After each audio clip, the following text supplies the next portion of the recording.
Bismillahirrahmanirrahim.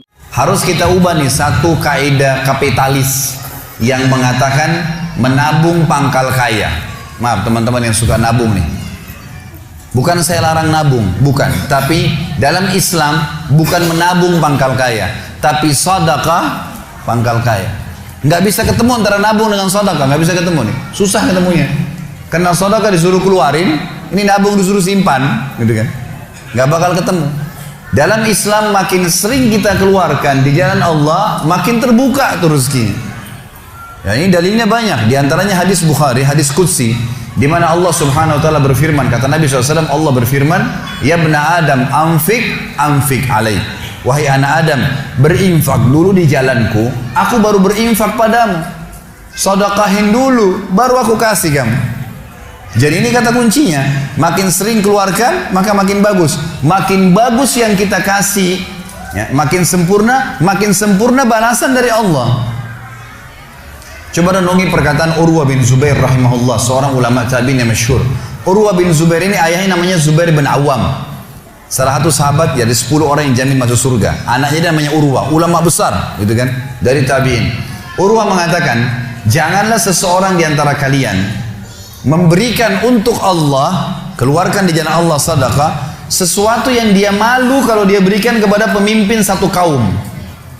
Begini maksudnya. Saya ingin tanya teman-teman, coba renungin dan jujur jawabnya ya. Kalau seandainya Anda tiba-tiba diundang oleh, saya nggak tahu nih, di Bali ini apa? Wali kota ya? Diundang oleh wali kota. Baik, bapak ini atau ibu ini diundang ke wali kota, ditelepon khusus, datang ya ke kantor saya besok, dan tolong beliin saya buah. Pesan beli buah. Kira-kira teman-teman sekalian, pada saat wali kota pesan buah dari Anda ini, beli buahnya di mana? Di pasar kaki 5 kan? Emperan jalan? Masuk supermarket. Cari buah yang biasa-biasa saja tuh, buah yang paling bagus. Kalau ada sedikit rusak kulitnya, tercoret, atau mungkin terkelupas, dimasukin nggak? Setelah kita beli buah-buah yang paling bagus, yang paling mahal, ditaruh di kresek atau cari alat yang lalu tempat yang lain. Cari keranjang, pakai plastik, pakai kartu nama, luar biasa. Kenapa? Karena wali kota yang pesan. Coba teman-teman sekalian, kalau ibu Anda yang pesan, bapak yang pesan, nah beliin ayah, beliin ibu jeruk ya, buah. Beli di mana kira-kira? Di kaki 5. Kemudian penjualnya bilang, ini ada rusak sedikit, nggak apa-apa, masukin aja. Pakai kresek tua ini bekas ikan, udah nggak apa-apa. Ini yang Urwah rahimahullah berkata, janganlah seseorang di antara kalian ya memberikan untuk Allah di jalan Allah. Orang tua kita tuh kalau bakti luar biasa pahalanya kan gitu. Yang kalian malu kalau kalian berikan kepada pemimpin satu kaum. Mestinya ibu ayah kita tuh dibuatin kayak tadi tuh, malah lebih hebat daripada itu. Pilihin buah yang paling bagus, dikemas yang paling bagus dan seterusnya. Mestinya begitu. Tapi seperti itulah manusia, karena tidak paham teman-teman sekalian. Sesuatu yang dikeluarkan di jalan Allah akan mendatangkan respon rezeki yang banyak. Ini satu hal yang harus digarisbawahi, dan akan saya bacakan banyak sekali dalil berhubungan dengan masalah itu, di mana Allah Subhanahu wa taala menyuruh kita keluarkan. Ingat, makin baik kita berikan, makin baik juga respon dari Allah Subhanahu wa taala. Coba teman-teman muhasabah nih. Kalau celengan masjid lagi lewat dan Anda punya 1000 baru 1000 tua, yang mana ditaruh? 1000 tua. Kenapa 1000 tua yang ditaruh? Karena belum tahu nih, kalau saya berikan di jalan Allah, ini akan datang responnya. 1000 baru yang kita beli air mineral di luar sana, ini pemahaman yang salah. Ini yang kita mau lurusin malam ini nih. Mestinya teman-teman sekalian cari uang yang baru dikasih ke jalan Allah, yang tua dipakai belanja. Mestinya begitu. Karena makin baik kita berikan, maka makin baik responnya. Gitu kan? Makanya kata para ulama, siapa yang memberikan sesuatu yang baik pada Allah di jalan Allah, Allah akan balas dia dengan kebaikan.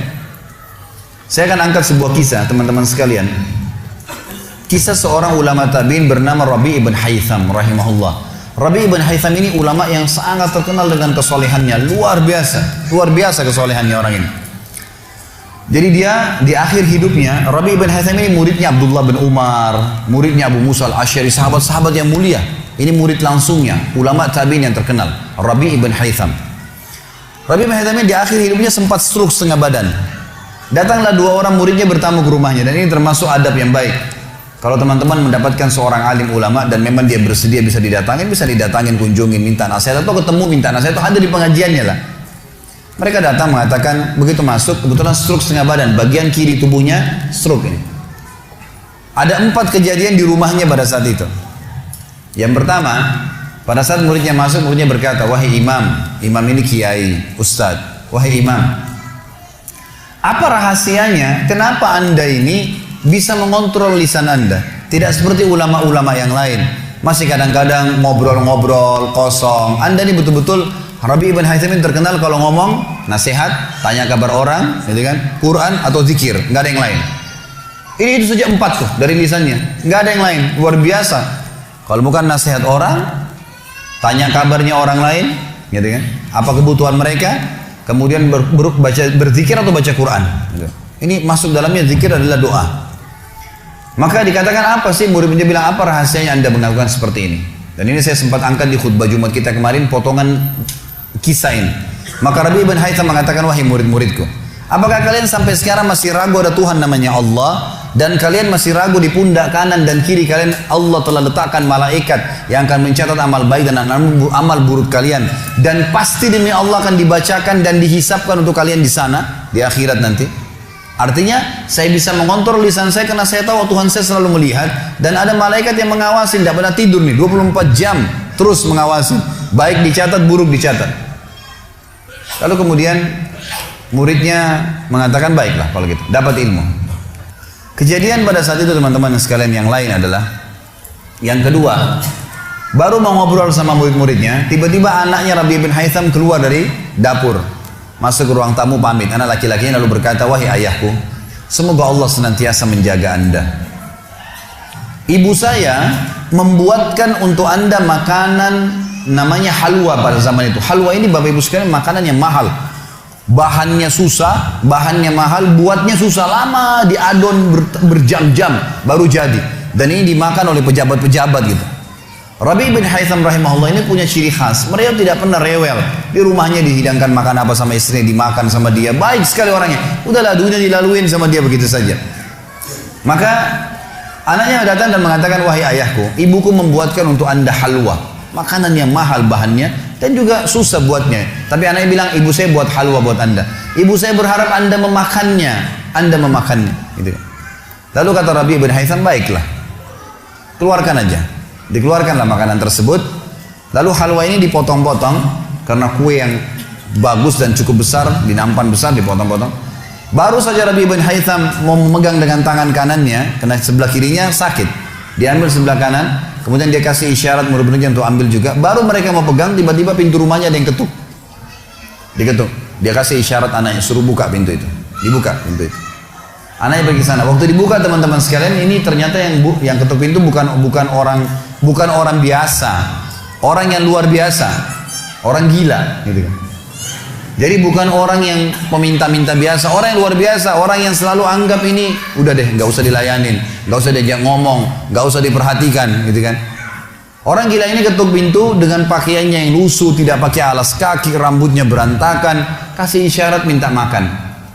Rabi' ibn Haytham rahimahullah tunjuk anaknya, suruh datang, angkat nih halwa, kasih orang gila itu. Halwa nih makanan yang mewah, kasih orang gila itu. Dibawa sama anaknya. Anaknya ini Rabi' ibn Haytham waktu bawa piring itu, niatnya ingin memberikan ke orang gila 1 potong, gitu kan. Begitu tiba depan pintu, orang gila lihat makanan enak, walaupun gila tahu juga nih makanan enak, gitu kan. Diambil sama dia piringnya. Diambil, dimakan semua. Dalam kisahnya dikatakan sampai air liurnya jatuh-jatuh di situ, dihabisin sama dia. Sudah habis teman-teman sekalian, apa yang terjadi? Orang gila nggak ngerti, dia nggak terima kasih, nggak apa, piringnya dilempar pergi. Anaknya Rabi' ibn Haytham ini tahu nilainya makanan yang ibunya buat tadi. Diambil piring itu, ditutup pintunya, lalu dia kembali lagi. Kemudian dia bilang sama ayahnya, wahai ayahku, semoga Allah senantiasa menjaga anda. Sebelum saya lanjutkan kisah teman-teman sekalian, saya sarankan juga bahwa teman-teman di sini yang sudah punya anak, biasakan selalu menggunakan doa antara suami istri dengan anak, itu penting sekali. Karena kata Nabi SAW, jangan ucapkan kata-kata doa yang bisa berbau doa. Buruk buat kalian, diri kalian, keluarga kalian, dan harta kalian. Karena bisa saja malaikat lewat dan mengaminkannya. Ya. Kita harus selalu doa yang baik gitu kan. Jadi Rabi' bin Haitham membiasakan anaknya untuk dilatih berdoa yang baik. Jadi selalu kalau mau minta tolong, nah semoga Allah menjagamu, ambilkan ayah ini. Nah semoga begini, semoga Allah menjagamu, semoga Allah berikan kau rezeki, ambilkan ayah seperti ini. Jadi selalu diikuti dengan doa. Anaknya pun terbiasa mendoakan ayahnya. Dalam kondisi anaknya jengkel karena perilaku si orang gila tadi, dia kembali dia masih sempat mengatakan, ayah semoga Allah menjaga anda. Tadi itu ayah yang minta-minta orang gila. Dia tidak mengerti nilainya makanan yang kita kasih.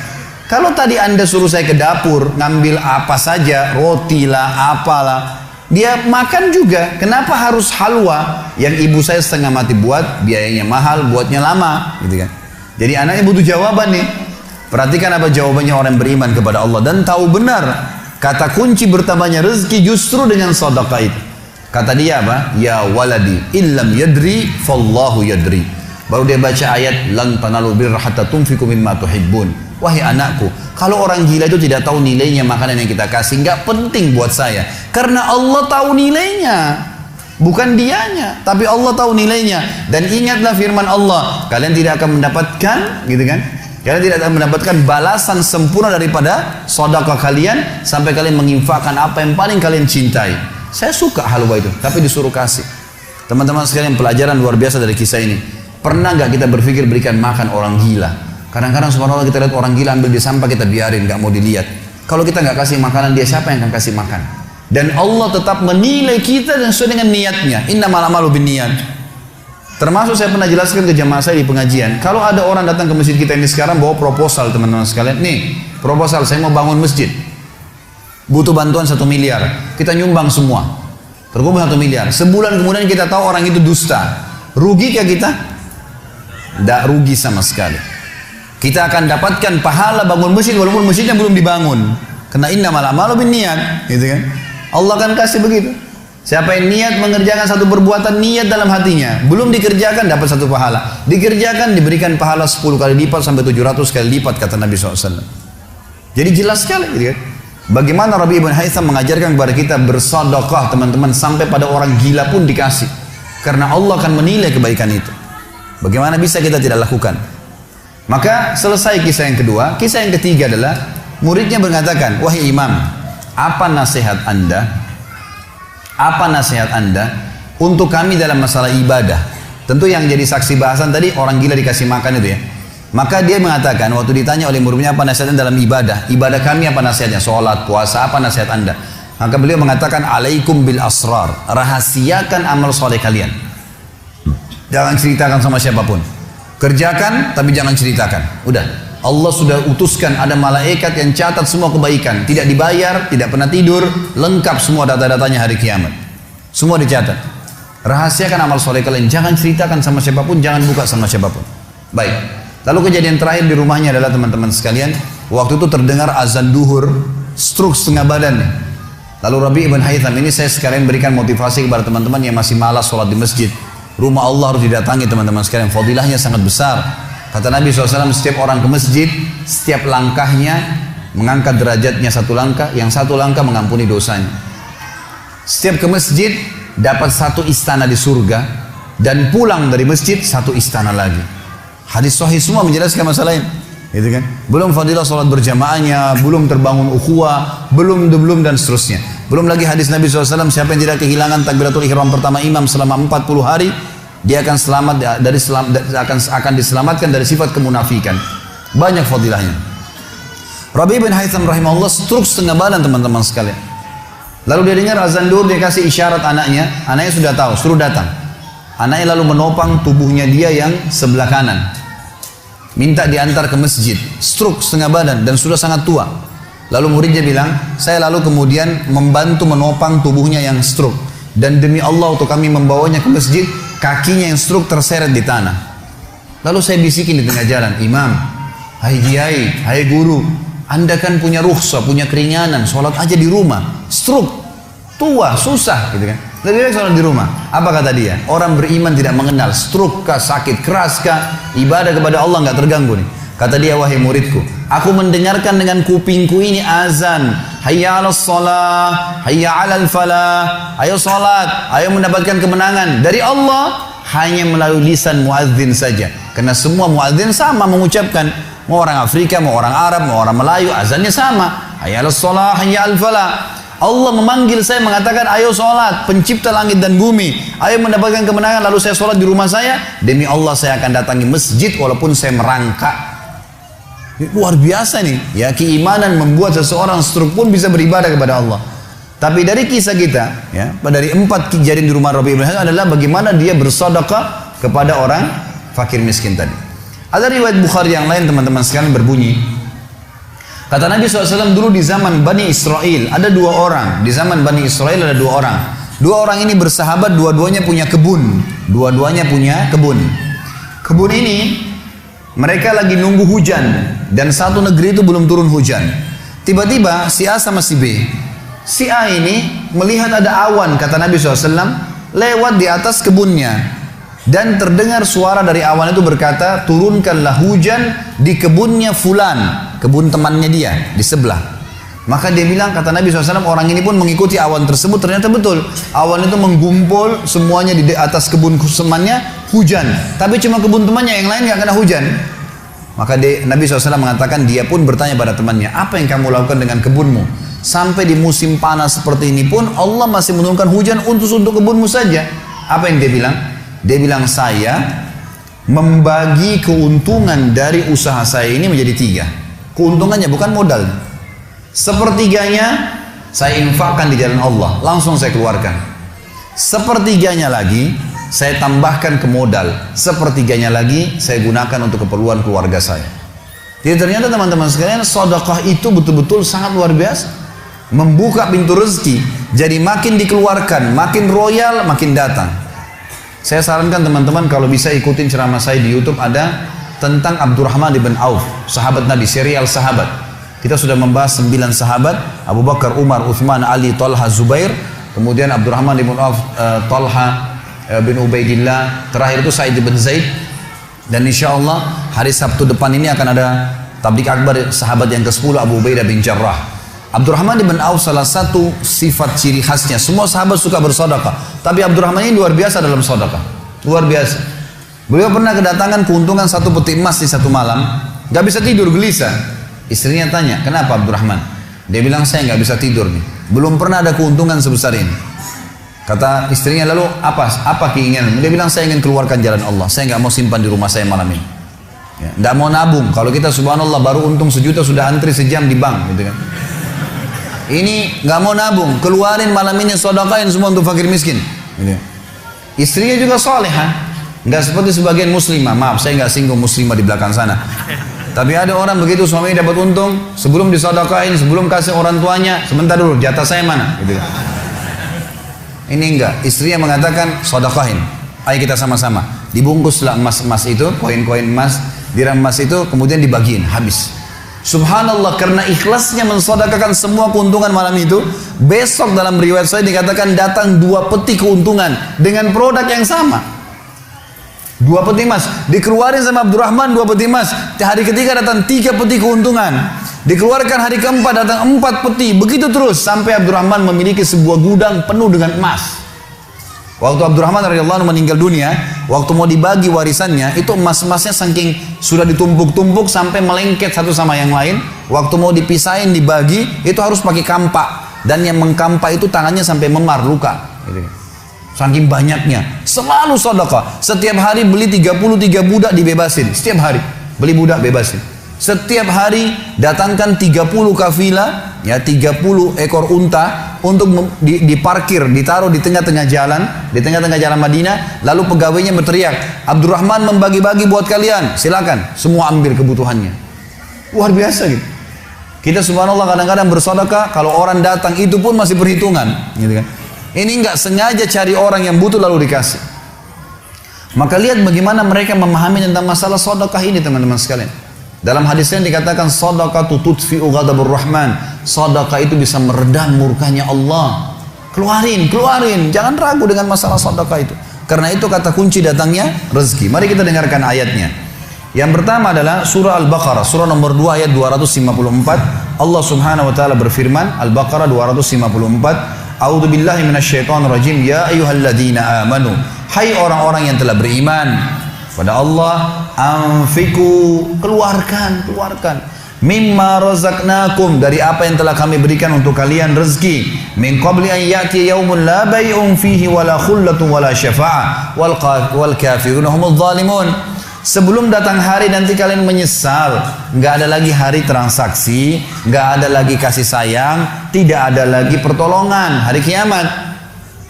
Teman-teman sekalian, maaf, kalau anda punya rezeki banyak di rekening, masya Allah, bagus.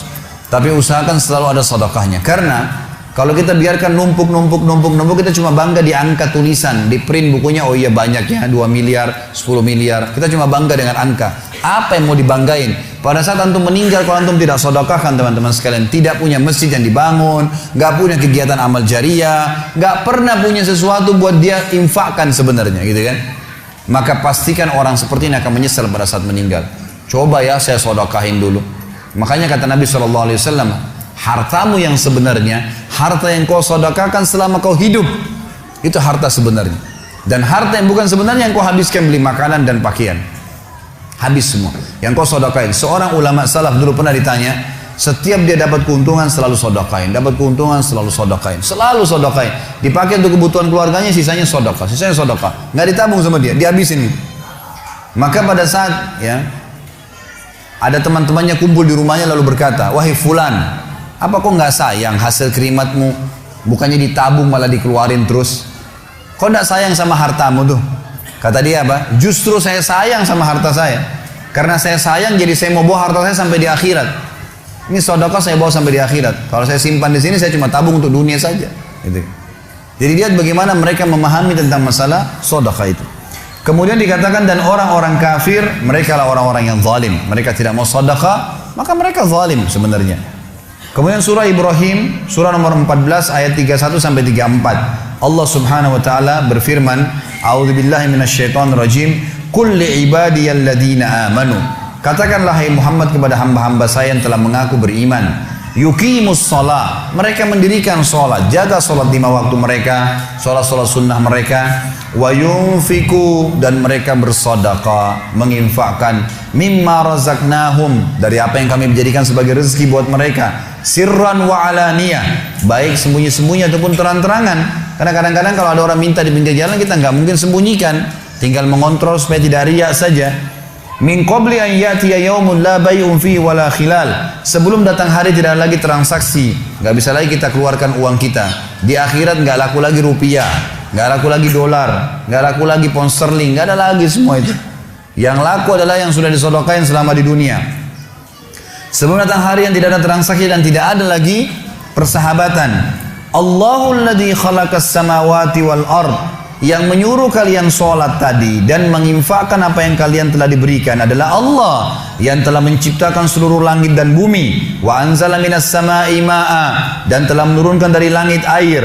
Fa akhraja bihi minas samarati rizqan lakum, lalu dengan air hujan itu dia tumbuhkan buah-buahan sehingga kalian bisa menjadikannya sebagai rezeki kalian, menutupi kebutuhan kalian.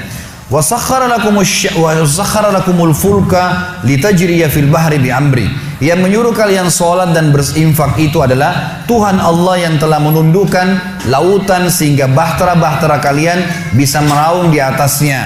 Wa sakhkhara lakumul anhar, juga yang telah menundukkan sungai-sungai buat kalian, bisa dilewatin atasnya, bisa diambil ikan-ikan dan seterusnya yang ada di dalam lautan dan sungai itu.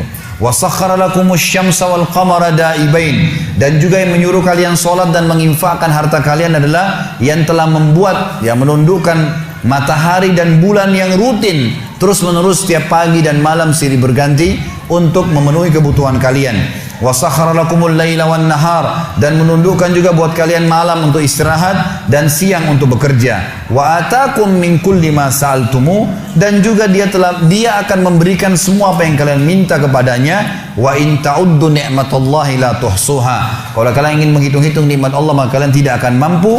Innal insana la zalumun kafar, sesungguhnya manusia itu zalim, kafar, kufur, gitu kan. Dikatakan dalam sebuah hadis, kata Nabi SAW, manusia itu kufur. Kalau dia dikasih, ya, kalau Allah tahan rezekinya, maka dia terus menerus berdoa, terus menerus mengeluh, dan pada saat Allah kasih dia pelit untuk tidak keluarkan. Bagaimana bisa dia menganggap punya? Siapa di antara anda yang menganggap apa yang dia miliki sekarang punya dia? Mungkin kita semua mengatakan, oh ini rumah saya, ini mobil saya, ini punya saya, ini baju saya. Itu perkataan kita cuma simbolik di dunia. Buktinya pada saat kita meninggal, dibungkus dengan kain kafan. Semewah apapun mobil tidak bakal ikut ke liang lahat. Rumah tidak masuk liang lahat. Nggak ada ceritanya, kita masuk, semua jadi warisan tuh. Itu buktinya, lahir tanpa pakaian, masuk kuburan juga dengan satu lembar pakaian. Gitu. Berarti bukan milik kita. Maka kesempatan kita memperbanyak amal sedekah kita, sehingga memang mendapatkan pahala yang besar. Dan sekali lagi bahasan kita, sedekah mendatangkan rezeki yang banyak.